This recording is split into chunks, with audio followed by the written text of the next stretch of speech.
It's very exciting. It's hard to believe we've only been in office for a month, because I think we've done more in a month than Biden did in about 4 years. Yeah. And thank God for that. But, you know, the president keeps us on a pretty breakneck pace.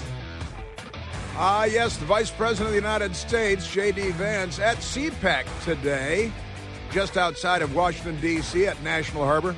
Sitting on the stage there with my pal, my friend, my Newsmax colleague, Mercedes Schlapp, and just looking great. And they were having a great time.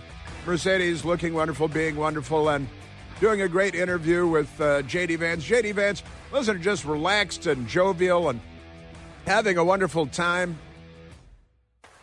Womp, womp, womp. Great stuff. CPAC, I'm going to try to spend time at CPAC. I'm kind of too busy to, even though it's just a few miles away, and I've been to many CPACs in the past, have participated and done my radio show from there in the past, doing my radio show this week from the studio here in Washington and not from CPAC, but I hope to be able to make it down there. Got a lot of friends down there.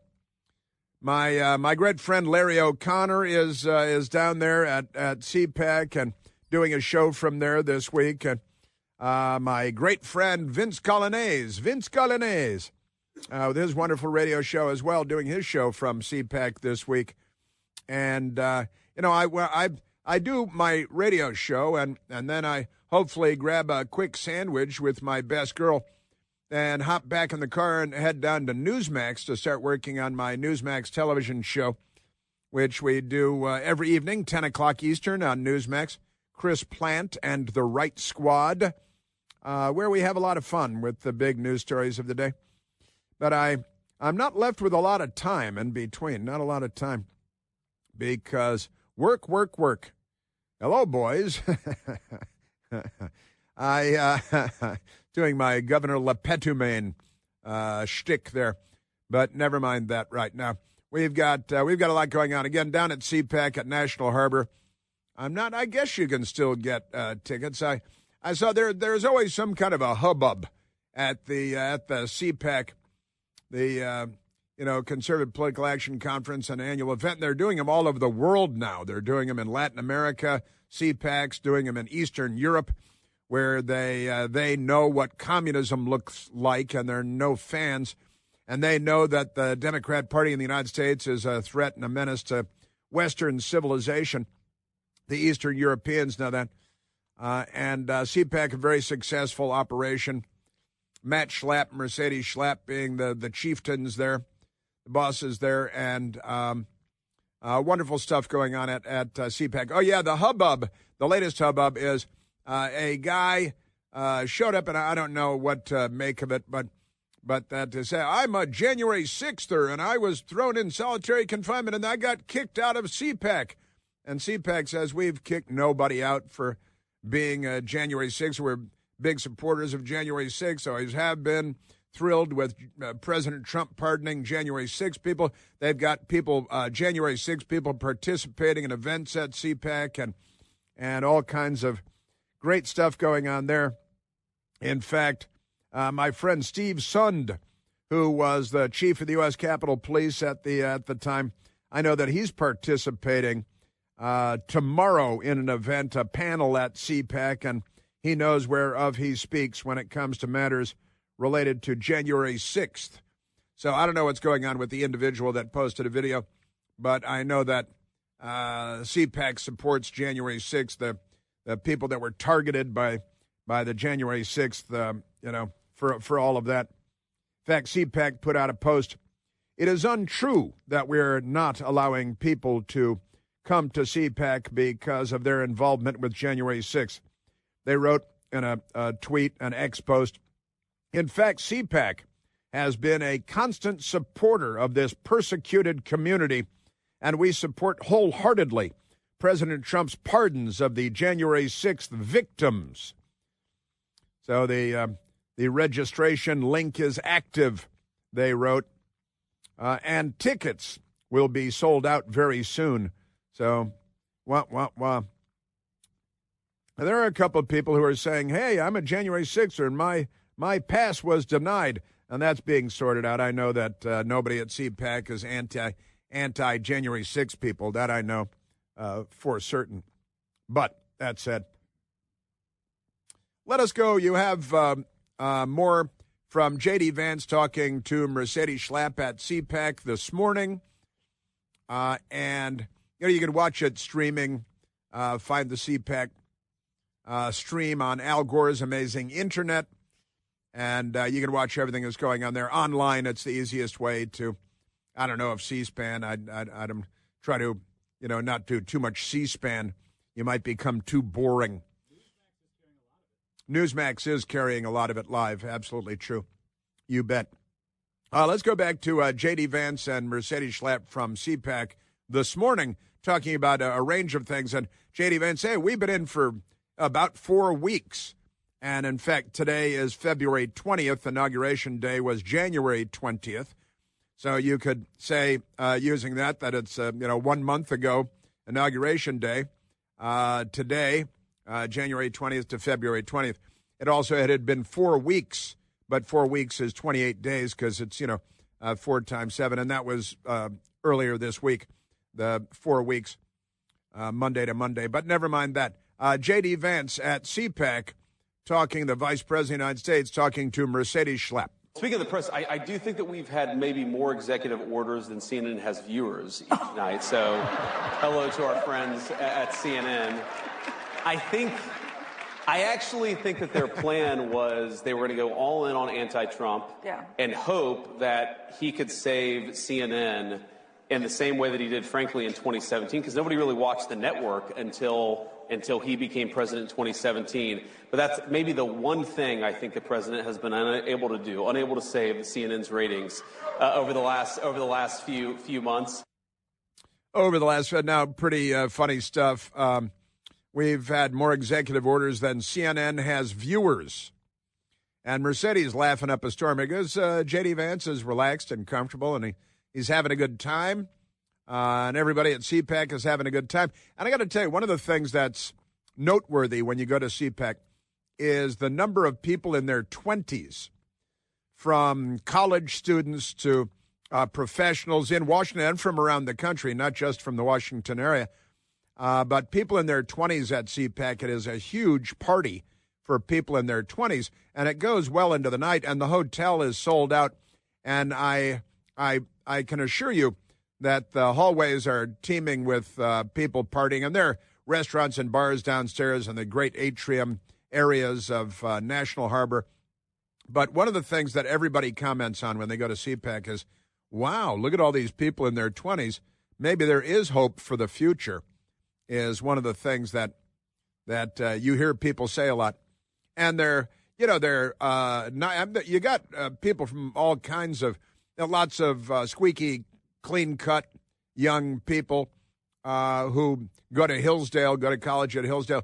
And you got a lot of people, young people with long purple hair and, and gauges in their ears and, tattoos and da-da-da. And they're young conservatives.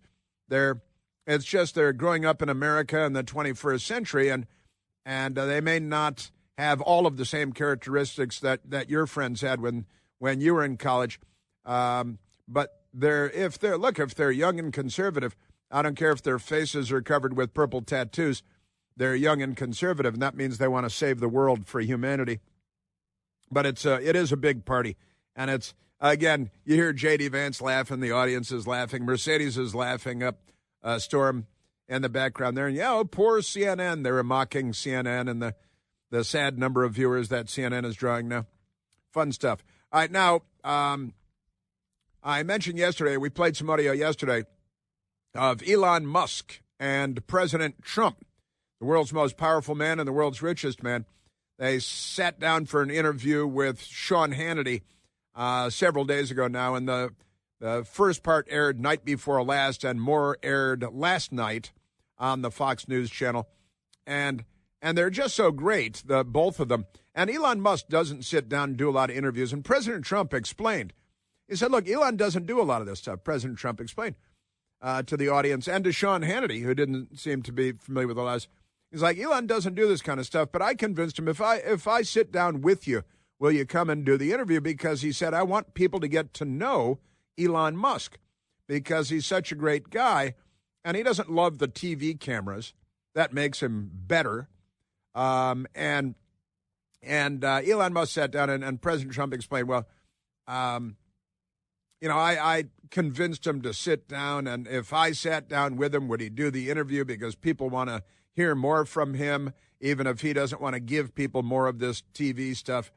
And Elon Musk, he's settled in, and he sometimes can appear a little bit awkward, which is normal, I think, for geniuses on the spectrum who are thinking 10 different simultaneous thoughts at all times.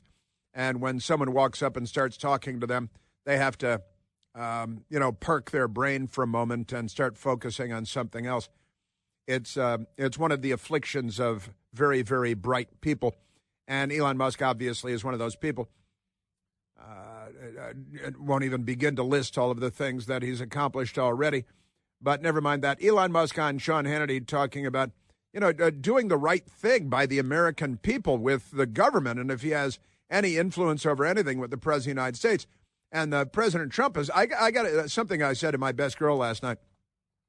I think it's possible that, President Trump, his behavior and his mannerisms or even manners may have tweaked a little bit. He tweaked his routine a little bit after he was shot through the ear in Pennsylvania by that Democrat would-be assassin, and Democrats all over the country wanted more.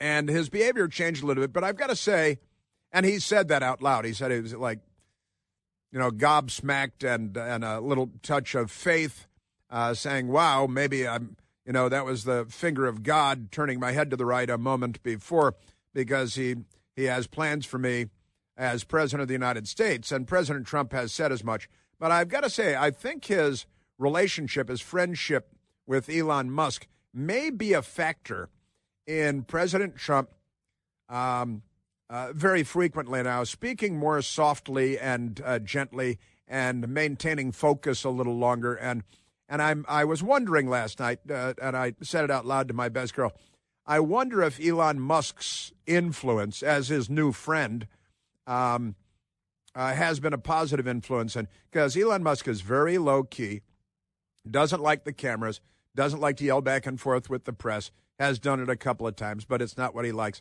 And I wonder if Elon Musk has been a calming influence on President Trump. I can't say with any certainty, but I thought pretty interesting stuff. So here's Elon Musk, some of the stuff from last night, talking to Sean Hannity, sitting there with President Trump. You know what's better than saying trust me? It's just full transparency. So what we're doing with the DOGE, just go to doge.gov. You can see every single action that's been taken. Mm-hmm. And I want to be clear, we are going to make some mistakes. We're not going to be perfect. Nobody bats 1,000. But we're going to fix the mistakes very quickly. That's what matters. And he's right about that. And he's done enough with his life and figured out enough difficult, intricate stuff that this is a guy he's a problem solver. And he's approaching this as a problem solver and as a truth seeker and a truth teller. And that has got the establishment in Washington completely freaked out. Like Sheldon Whiteman, for example. Sheldon Whites only. These people, they are being revealed. They're being exposed. The truth will out. And that's all I ask for. Just give me the truth. Did you know that the all-new third-generation Eden Pure Thunderstorm air purifier is finally available to you? I've already got one. It builds on the incredible success of the previous generations. Those models earned thousands of five-star reviews on Al Gore's amazing internet and became a bestseller right away. The new Thunderstorm uses two technologies that studies have shown will help to kill 99.9% of bacteria and viruses floating in the air in your home, in your office. It also slaps down dust and pet dander and smoke and a whole lot more in the air that you breathe. Also gets rid of any odor with no filters to have to buy and replace again and again. You can hold a Thunderstorm in your hand. They're only this big. I'm holding my hand up like this. The Thunderstorm will help get rid of any stinky smell, guaranteed. I'm talking about trash cans, cigarette smoke, smelly shoes, teenagers' room, left-wing protesters, no match for the Eden Pure Thunderstorm. And right now, because you hang out with me, you can save $200 on an Eden Pure Thunderstorm 3-pack for a whole home protection. Put one in your basement, one in your bedroom, any place you like to breathe clean, fresh air. All you have to do is go to EdenPureDeals.com and use the discount code CHRIS3, CHRIS and the number 3 to save $200 on 3 thunderstorms because we're friends. That's EdenPureDeals.com. The discount code is CHRIS3. Yes, sir. Yeah, I've got more Elon Musk and more President Trump coming up. And then we've got crazy Democrats and crazy media, but I repeat myself. Chris here with a list of things that none of us should trust. The Washington Post, the New York Times, anything on CNN. Here's a list of things that I do trust. The Washington Times. Support real journalism for just $1 a week at WashingtonTimes.com/Chris. Let us take a phone call, Michael. Let's go to Sebastian, calling from Stafford, Virginia. Sebastian, you're on the Chris Plant Show. Chris, what an honor. My father would be honored that I'm talking to you. Thank you for taking my phone call. I'm a Polish immigrant here. I was here since 1990. I love America. Unfortunately, I have some family members and friends that, hate America and want to move out. Can't stand it. A few weekends ago, talking to them, to the libs, I learned that there is actually a fee that they have to pay to get rid of their citizenship, U.S. citizenship. Mr. Trump, please get rid of that fee. If anything, pay them to get rid of their citizenship. I would be even okay to have my taxes raised to pay these idiots to leave the country. Please, let's help them. I like the way you think. Now, you say you have relatives and they have U.S. citizenship, but they're living in France now. Is that right? Yeah, well, I'm a Polish citizen. I'm married American. I do have some, regular American family born here. Unfortunately, they turned a little bit left on us, and, it is what it is. Can't change their mind, but I love this country, and I just want to help them move out. Help them try to find a better place to live, but they will not. But I learned from them that they have to. There's a fee to get rid of your citizenship, U.S. citizenship, which I think we should get rid of it. I think you're right about that. I wasn't aware of this fee, but I'm with you. And coming from Poland, Sebastian, you know what the left looks like. You know what commies look like, and you know what these people are here today. And God bless you. Welcome to America, pal.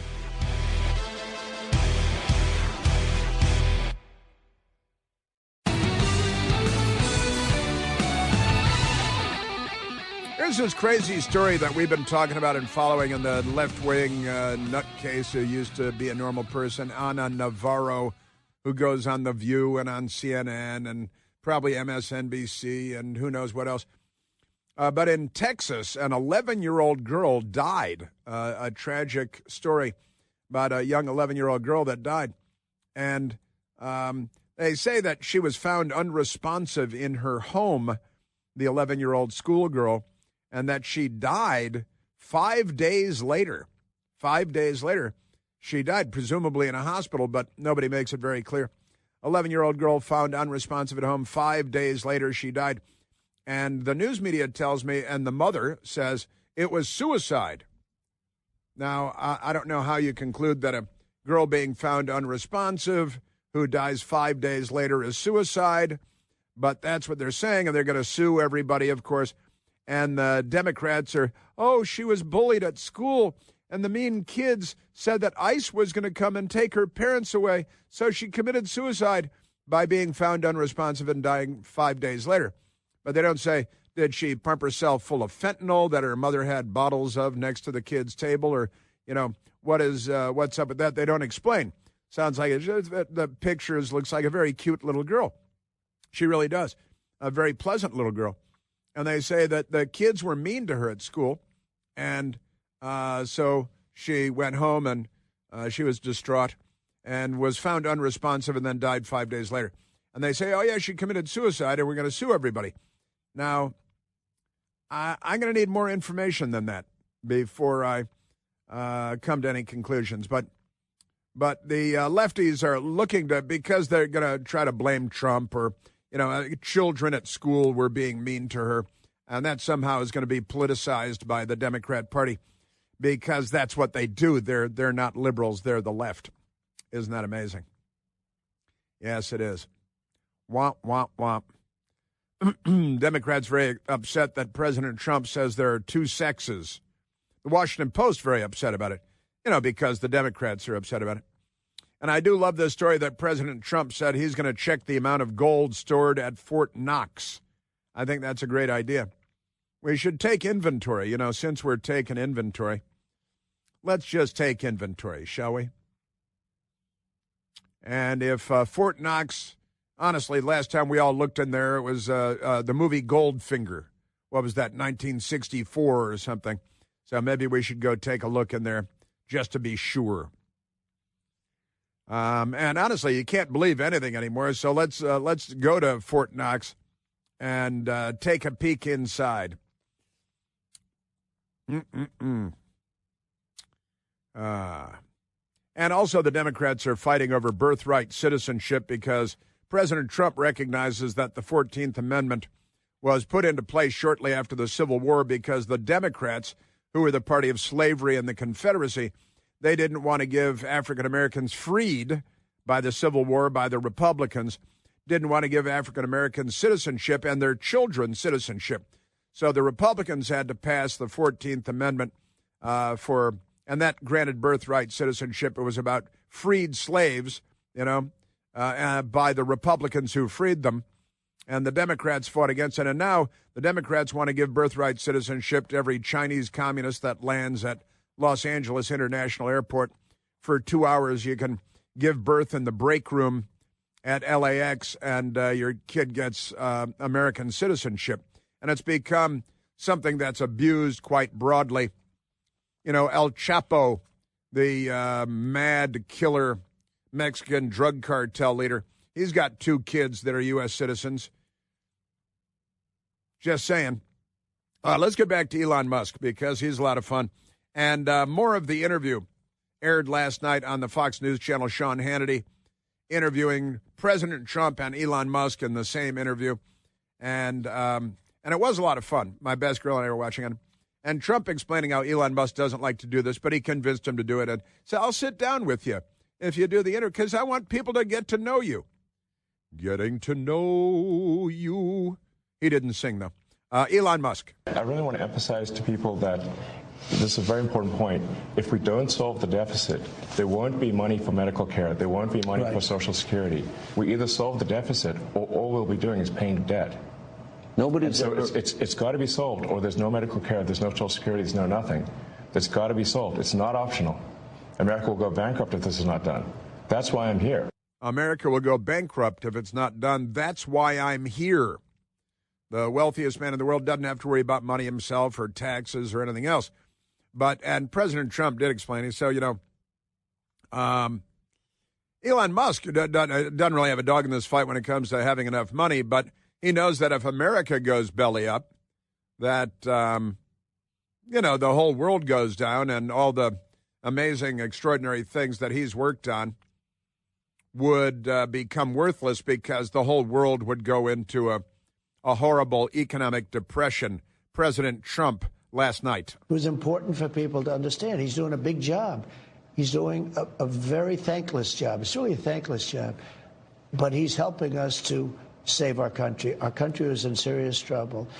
And I had to get the best guy, somebody with credibility, because people also know he's an honest guy. He's an honest guy. He's just a very, very smart guy who's done amazing things. And he did explain, again, that it's, if the U.S. goes belly up, then that's it for the whole world. And I've been talking about this for years. The Cloward and Piven strategy, radical left-wing communist, Democrat, college professors plotting the demise of capitalism and America in one fell swoop by bankrupting the United States, We're now more than $36 trillion in debt. And the Republicans should be using my mathematical talking point on this, which is if we started paying it off today at $1 per second, it would take 1 million years to pay it off. And Jesus Christ was live on earth 2,025 years ago. And 1 million years, that's, that 2,025 years plus 998,000 years. That's a long time to pay off our debt. And our leadership is just profoundly reckless and irresponsible, I've got to say. President Trump on Air Force One, because he just does interviews wherever he goes. I bet he's probably taken more questions from the press in the last month. Again, today is February 20th. Inauguration Day was January 20th. 1 month as president. I bet he's taken more questions from the press in this month than Joe Biden did in 4 years. Someone should be keeping track of that. Certainly in the last year, guaranteed on that.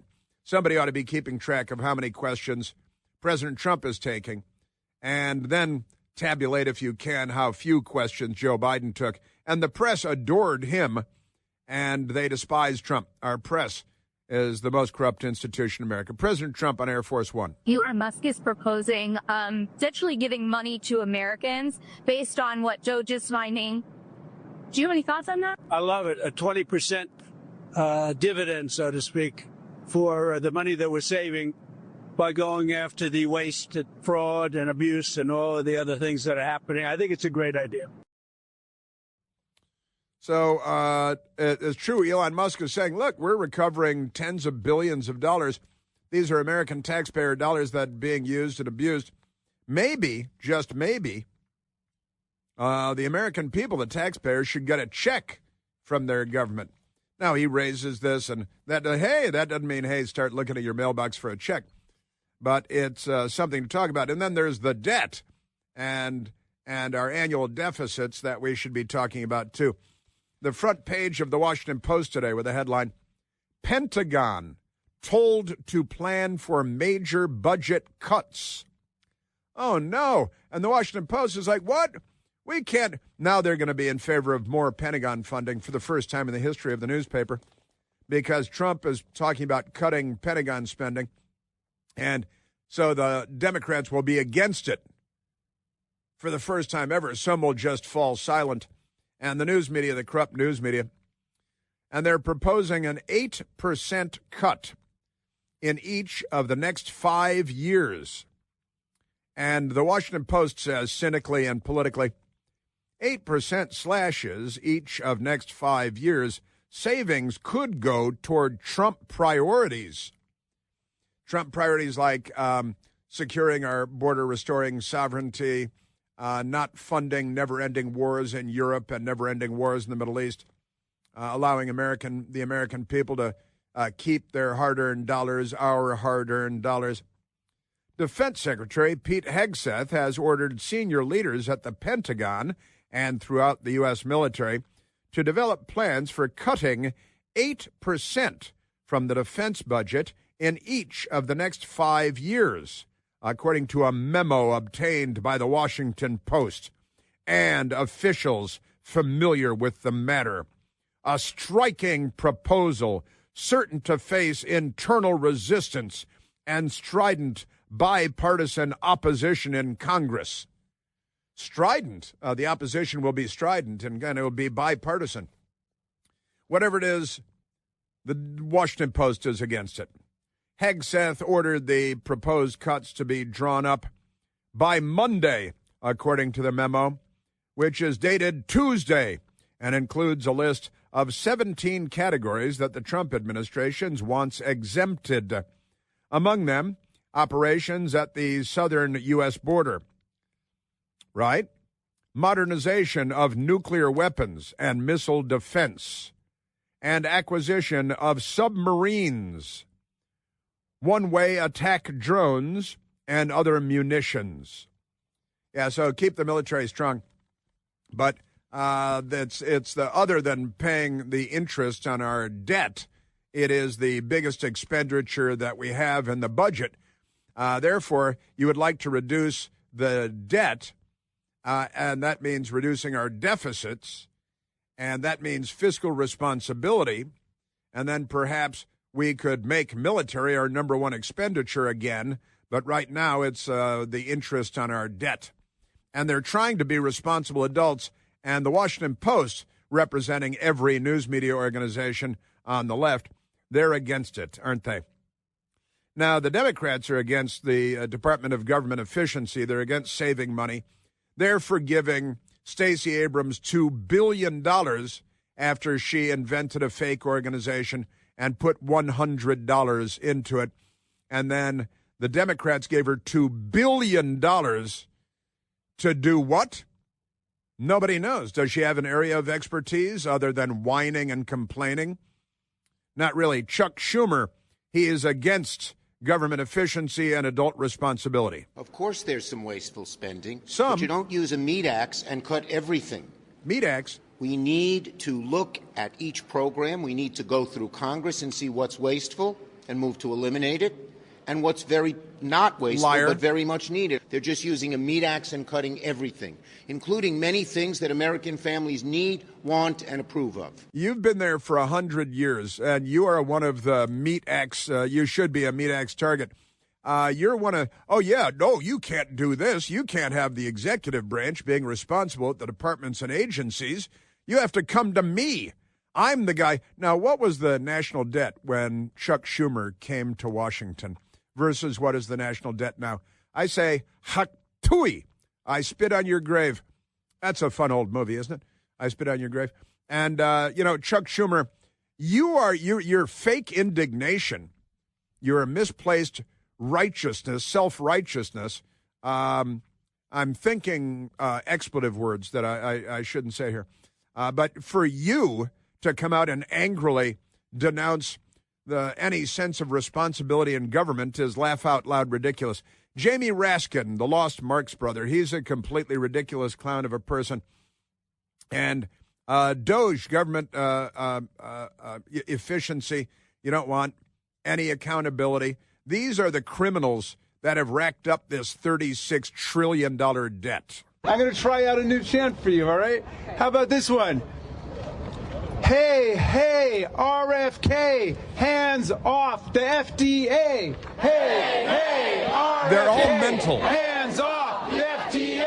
Hey, hey, RFK, hands off the FDA. Yay, that's really great. They'll chant anything, won't they? They've got brains like turnips. Hands off but he's the FDA administrator. Why would he have hands off the FDA, you moron? Jamie Raskin. How about, hey, hey, RFK, we remember JFK. Hey, hey, RFK, we remember JFK. Yeah, he was shot in the head and killed by a communist. We remember JFK. Hey, hey, RFK, CIA shot JFK. What a moron. What an absolute idiot this. These are members of Congress. Who voted for that person? What a miscreant, I got to say. Completely ridiculous. Our Congress, I think I'll dump them. Just amazing. Democrats. Hey, I haven't gotten to Jasmine Crockett yet. She's a Democrat. Boy, is she a Democrat. That's the most insulting thing I could think to call her. Have you heard this lunatic? Democrat Congresswoman. Boy, oh boy. That's coming up. For us as Democrats, we like to have experts. We don't just want to talk in mouth, right?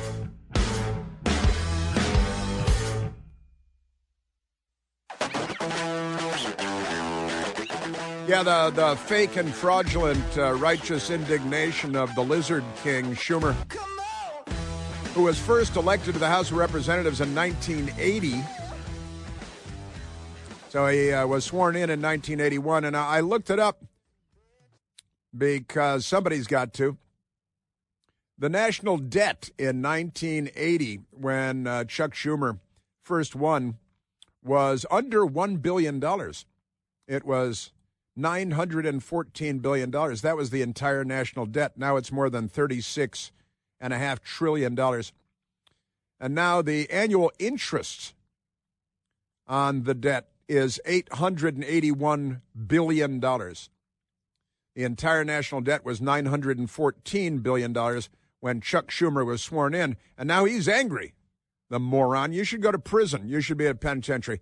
Speaking of which, Mitch McConnell is on the Senate floor right now announcing that he will not seek re-election at long last, which means in 2026 he will move on to retirement. And the turtle, as he is widely known, Mitch McConnell announcing that, it's been an honor to serve, the honor of a lifetime. Well, it's been your whole lifetime, which is the honor of a lifetime, I guess, after a fashion. But Mitch McConnell, the turtle, announcing that he will not run for re-election at long last. No more Mitch McConnell, the rhino, the turtle, and it's, look, the Republican Party has passed him by.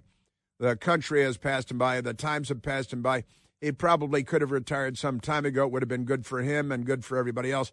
He's had a couple of falls recently and injured himself. The marble stairs inside the Capitol, they're very hard stairs. Not a good thing, I've got to say. But that is a big development, and I'm not gonna flog him too much, although I have for many years, of course, when he does specific things. And he is the turtle. And when he goes home at night, he takes off his shell and he hangs it on a hook on the back of the door. And he says, ba-doop, ba-doop, ba-doop, ba-doop. And he sits down and reads the Washington Post. Something like that. Pretty remarkable times we're in. That's for sure. So good for Mitch McConnell. Happy retirement. Maybe you could just leave early. It'd be okay. Somebody else could take over for a little while. That'd be fine. Mitch McConnell, at long last, long last. I think that's fine. And Chuck Schumer. Oh, no, we can't just have the federal government coming in and the executive branch looking at the departments and agencies and finding waste. That's because he's one of the waste managers. And he should be one of the people held accountable in public.